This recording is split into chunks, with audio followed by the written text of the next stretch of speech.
Welcome back to another horror story. আশা করছি সবাই ভালোই আছো।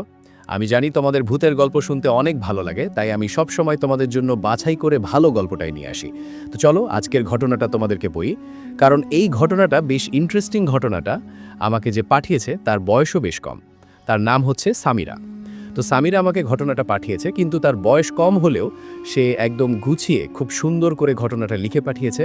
কোনো বানান ভুল নেই, কোনো মনেই হয় না যে এটা একটা ছোট মানুষ লিখে পাঠিয়েছে। যাই হোক, আর ঘটনাটা বেশ সত্যি মনে হয়েছে আমার কাছে, কারণ কিছু ঘটনা আছে যেগুলো পড়লেই বোঝা যায় যেগুলো বানিয়ে বানিয়ে বলা একটা ফেক ঘটনা, কিন্তু এটা আমার কাছে ফেক মনে হয়নি। মনে হয়েছে আসলে এই ঘটনার মধ্যে একটা সত্যতা আছে। তাহলে চলেন ঘটনাটা শুরু করা যাক। ঘটনাটা ঘটেছে সামিরার নিজের মায়ের সাথে, আর এই ঘটনাটা সে শুনেও তার মায়ের কাছ থেকেই। ঘটনাটা ঘটে যখন সামিরার জন্ম হয়। সামিরার জন্ম একটা ঢাকার হাসপাতালে হয়। হাসপাতালে তার জন্ম হওয়ার পর প্রায় 5 দিন পর তাদেরকে রিলিজ দেওয়া হয়। হাসপাতাল থেকে রিলিজ পেয়েই সামিরার মা চলে যায় তার বাবার বাড়িতে, অর্থাৎ সামিরা তার নানের বাড়িতে যায়। তখন তার বয়স মাত্র 5 দিন, সে একটা 5 দিনের শিশু। তো তখনকার ওই যে এরিয়াটা ছিল সেটা ছিল একটা গ্রাম্য এরিয়া। ঢাকার ভেতরে হলেও সেটা একটা গ্রাম্য এরিয়া ছিল। সে লোকেশনগুলো উল্লেখ করে নেই, লোকেশনগুলো উল্লেখ করলে হয়তো আমি একটু ডিটেলে বুঝিয়ে বলতে পারতাম। ঢাকার একটা গ্রাম্য এরিয়াতে সে যায়, কিন্তু সেই এরিয়াতে কিছু নিয়ম ছিল, কিছু রিচুয়াল ছিল। যেরকম বাচ্চা জন্ম হওয়ার 5 দিনের মাথায় তারা একটা জিকির পালন করত, যে সারা রাত না ঘুমিয়ে জিকির করত এবং 5 দিনের মাথায় তারা শিশুর নাম রাখত। এটা ছিল তার গ্রামের রিচুয়াল। কিন্তু তার গ্রামের রিচুয়াল হলেও সেগুলো মোটামুটি যারা অনেক বয়স্ক মানুষ ছিল তারা মানত, আর অনেক আগের সময়গুলো করে আসতো। কিন্তু সামিরার মা আর নানা এরা একটু মডার্ন টাইপের মানুষ ছিল, তারা এগুলো রিচুয়াল আসলে ফলো করতো না। তারা গ্রামের অন্যরা ফলো করলেও তাদের আসলে এটা ফলো করতো না। আর এমনিতেও জাস্ট 5 দিনের মাথায় যেহেতু তারা হাসপাতাল থেকে রিলিজ পেয়েছে, তো ঠিক 5 দিনের মধ্যেই আবার সারা রাত না ঘুমিয়ে জিকির করা, বাচ্চার নাম রাখা অনুষ্ঠান করা, এটা আসলে তারা মেনটেন করতে পারে নাই। তো তারা জাস্ট এটা ইগনোর করে যায়। অ্যান্ড এটাই হয়তো তাদের একটা বড় সমস্যার কারণ হয়ে দাঁড়ায়। সেদিন যখন 5 দিনের বেলায় বাসায় যায় তখন কোনো সমস্যা হয় না। আসল সমস্যাটা হয় রাতের বেলা।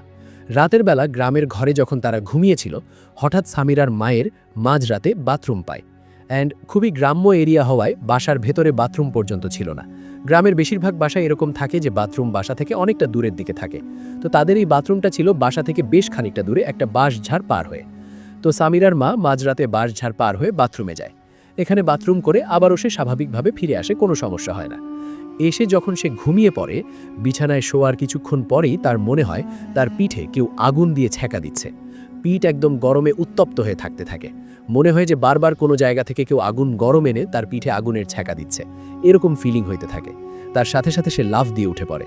সে যন্ত্রণা সহ্য করতে না পেরে পিঠে বারবার হাতাহাতি করতে থাকে যে কি হলো, আমার পিঠে কি লেগেছে, কোনো পোকামক্কর কিনা বা অন্য কিছু কিনা। এটা যখন করছিল তখনই সে খেয়াল করে তার নিজের মা অর্থাৎ সামিরার নানি তার দিকে এক দৃষ্টিতে তাকিয়ে আছে।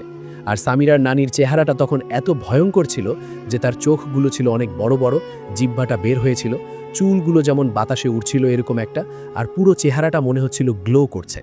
অন্ধকারের মধ্যে দেখা যাচ্ছে গ্লো করছে, আর চুল বাতাসে উঠছে, চোখ অনেক বড় বড়। এরকম একটা ভয়ঙ্কর দৃশ্য দেখে আমিনার মা অনেক জোরে চিৎকার করে। এত জোরে চিৎকার শুনে আশেপাশের অন্যান্য রুমে যারা ছিল সবাই দৌড়ে আসে, কিন্তু দৌড়ে আসতে আসতে দেখে সবকিছু স্বাভাবিক। আর সামিরার মা দেখতে পায় যে সেই ভয়ঙ্কর দেখতে চেহারাটা কিভাবে যেন সাথে সাথে আবার নর্মাল হয়ে খুব স্বাভাবিক হয়ে যায়।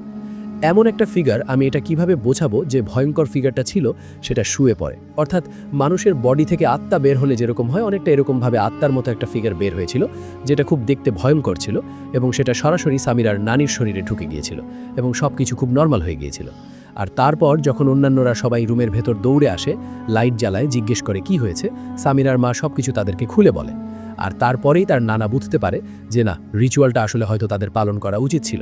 অ্যান্ড দেরি না করে পরদিন তারা রিচুয়াল পালন করে আর বাড়িতে একটা কবিরাজ ডেকে আনে ঘটনাটা ব্যাখ্যা করার জন্য। কবিরাজ তার সাথে করে সেই বাঁশবাগানে যায় বাঁশবাগান দেখার জন্য। সে জায়গাটা দেখে কবিরাজ এসে বলে যে সামিরার মা যখন ওই বাঁশঝাড় পার হয়ে যাচ্ছিল বাথরুম করার জন্য, তখন সেখানে একটা জিন ছিল। আর জিনে তখন সদ্য মা হওয়া মহিলা দেখে তার নজর পড়েছিল। এই নজরের কারণেই সে বাচ্চাটাকে অ্যাটাক করার চেষ্টা করছিল। সে প্রথমে চাইছিল মাকে পোজেস করার জন্য, আর মাকে পোজেস করার পরই হয়তো সে বাচ্চাটাকেও ধরত। আর এটা মোটামুটি গ্রামের দিকে বেশ প্রচলিত কথা যে ছোট বাচ্চাদেরকে একলা ছাড়তে হয় না, কারণ ছোট বাচ্চাদের প্রতি জিনেদের একটা নজর থাকে। তারা চায় বাচ্চাকে পোজেস করার জন্য, অনেক ক্ষেত্রে বাচ্চাদের নিয়েও যায়, বাচ্চাদের খেয়েও ফেলে, অনেক ধরনের কথাই প্রচলিত আছে। তো সামিরার নানা সেই রিচুয়ালটা পালন করে।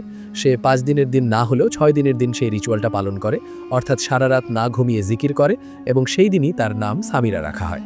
তো এই ছিল ঘটনা। এরপর থেকে তাদের আসলে কিছু হয়নি, কারণ কবিরাজ তার তাবিজ ঝাড়ফুঁক যেগুলো রিচুয়াল পালন করে কবিরাজ সেগুলো করে দিয়েছিল, আর তাদের যে রিচুয়াল গ্রাম্য প্রচলিত রিচুয়াল সেটাও তো পালন হয়ে গিয়েছিল। তো এই ছিল ঘটনা, অ্যান্ড থ্যাঙ্কস আ লট সামিরা ঘটনাটা শেয়ার করার জন্য। এই ঘটনা সে অনেক আগে শেয়ার করেছে, কিন্তু আমার শেয়ার করতে একটু লেট হয়ে গিয়েছে। তো ওকে, টাটা। আবার আরেকটা ঘটনা বলবো সামনে, অনেকগুলো মেইল আছে আমার কাছে, তারপরেও কেউ পাঠাইতে চাইলে ইমেল করতে পারো। আমার ইমেল dramizraza428@gmail.com। ঠিক আছে, তো টাটা। আবার পরে আরেকটা ঘটনা নিয়ে আসবো, ততক্ষণ পর্যন্ত সবাই ভালো থেকো। আল্লাহ হাফেজ।